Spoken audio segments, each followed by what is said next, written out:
Agora, gente, vamos falar de saúde. Um alerta para mulheres que usam medicamentos para emagrecer, como o Ozempic.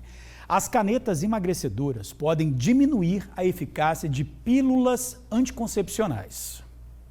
Ter filhos não faz parte dos planos da Giovana, que já é mãe. Emagrecer, sim.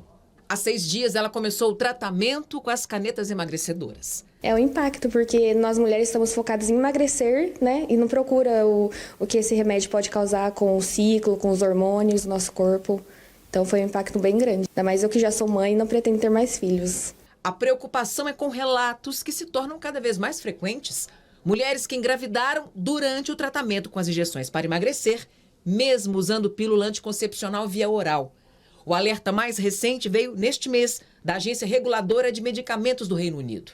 Uma das causas é a ação da molécula GLP-1. Entre os mecanismos para emagrecer, ela faz o alimento ficar mais tempo no estômago. Isso pode atrasar ou diminuir a absorção de medicamentos orais, como as pílulas, e atrapalhar a ação dos hormônios que impedem a ovulação. Isso também pode ser provocado pelos efeitos colaterais das canetas, como vômitos e diarreias, e também pelo aumento da fertilidade que é provocado pela perda de peso. A orientação é ou você muda o método contraceptivo para um método não oral, aí pode ser implante, pode ser transdérmico, pode ser transvaginal, ou você adiciona um método de barreira, como por exemplo a camisinha. Ainda faltam estudos que expliquem melhor a interação entre as canetas emagrecedoras e as pílulas anticoncepcionais. Também são poucos os dados de segurança sobre o uso das canetas durante a gravidez, o que reforça o alerta sobre o perigo da automedicação. A bula do Mounjaro alerta para a necessidade de métodos contraceptivos adicionais. Já a do IGOV diz que o produto não afetou de forma relevante a absorção de anticoncepcionais orais. Mesmo assim, recomenda cautela no uso. Olha, a gente continua falando de saúde, né, mas mudando o nosso tema. Presta atenção nesse número. O Brasil é o 5º país em incidência de diabetes no mundo. A diabetes é caracterizada pela baixa produção ou má absorção de insulina e atinge mais de 15 milhões de pessoas no país. Para conversar com esse tema nessa semana, né, que é dia de conscientização sobre a diabetes, semana comemora esse dia, eu estou aqui no estúdio com a Poliana Guarsoni, a doutora Poliana Guarsoni, que é endocrinopediatra. Doutora, mais uma vez, muito obrigado pela sua presença. É um prazer estar aqui, novamente falando sobre um tema extremamente importante, que é o diabetes. Pois é, doutora, vamos esclarecer primeiramente a diferença dos tipos de diabetes? Importantíssimo, Georgia. Eu falo que o sonho da minha vida era mudar o nome do diabetes, né? Porque a gente tem vários tipos de diabetes, mas os mais conhecidos, diabetes tipo 1 e diabetes tipo 2, que são patologias completamente diferentes. Uma para de produzir insulina e o outro produz uma insulina com defeito. Então, os tratamentos são diferentes, a faixa etária é diferente, é tudo muito diferente. E acaba ficando todo mundo no mesmo bolo ali. Por exemplo, o diabetes tipo 1 é uma doença autoimune. Então, independente do que aquela criança fez, do que aquela pessoa fez, ela vai ficar diabética. Ela já nasceu com aquela predisposição para ter o diabetes tipo 1. E é aquele que não produz insulina, na verdade.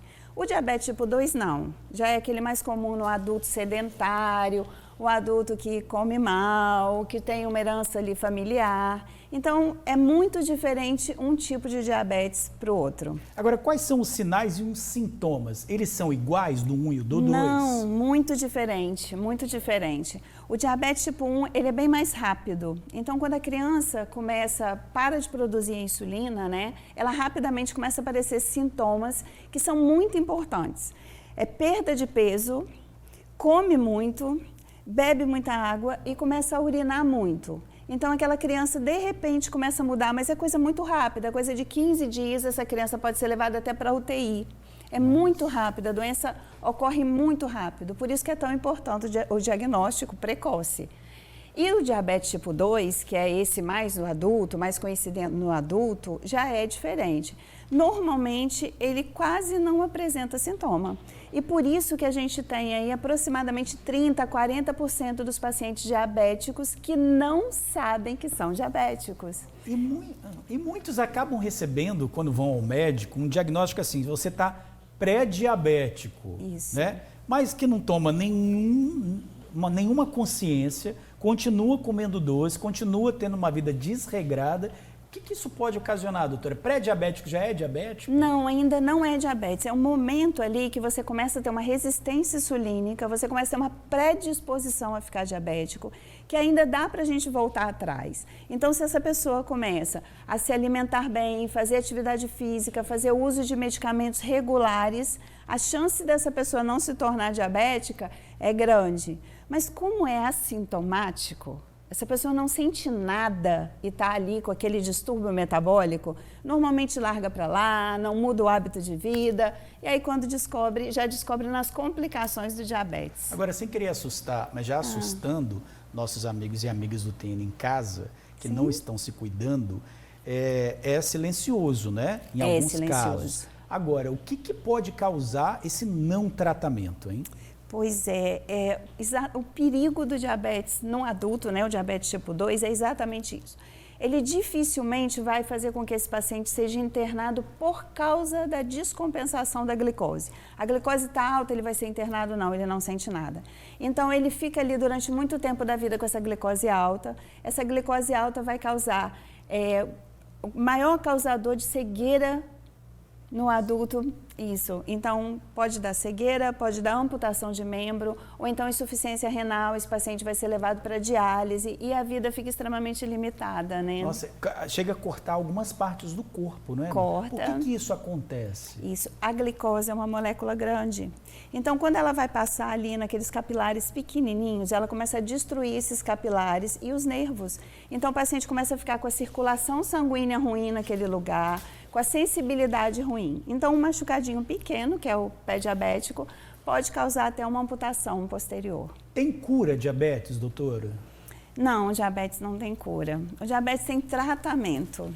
Então, assim, hoje o diabetes tipo 1, que é mais a minha especialidade, que eu trato mais com crianças, né? O tratamento é muito melhor hoje, sabe, George? Antes a gente via aquela insulina, a criança quando tem diabetes, ela toma insulina a cada refeição. Então, você imagina como é a vida de uma criança diabética. Ela descobre que está diabética e aí começa, tem que fazer a pontinha de dedo, furar o dedinho para ver quanto que está a glicose, calcular, de acordo com aquela glicose, de acordo com o que vai comer, quanto de insulina vai tomar.